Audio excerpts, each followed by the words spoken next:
ஓ ரசிக்கும் சீமானே வான்னு ஆரம்பிக்கிற இந்த பாட்டு யாருக்கெல்லாம் ரொம்ப பிடிச்ச பாட்டு அப்படின்னு சொல்லுங்கள். கடந்த வாரங்களில் சரிகமபால இருக்க மித்ரா தான் இந்த பாட்டை பாடியிருந்தாங்க.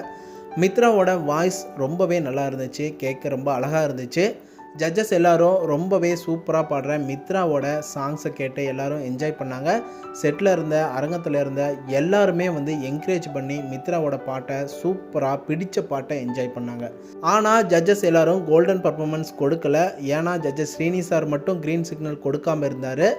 ஏன் அப்படின்னா ஜட்ஜஸ் ஸ்ரீனி சார் என்ன சொல்லியிருக்காருன்னா, மித்ரா நீ இன்னும் கொஞ்சம் நல்லா பாடணும், சங்கதிகள் இன்னும் க்யூட்டாக வரணும், ஒரு சில நோட்ஸ் எல்லாம் கொஞ்சம் மிஸ் ஆச்சு, நீ நல்லா பாடு, மியூசிக் கற்றுக்கிட்டு நீ நல்லா பாடினா கண்டிப்பாக உன்னால் ஜெயிக்க முடியும் அப்படிங்கிற மாதிரி சொல்லி சூப்பராக என்கரேஜ் பண்ணி அதை தொடர்ந்து மித்ராவுக்கு நல்ல ஸ்கோர் கடந்த வாரங்களில் கொடுத்துருந்தாங்க.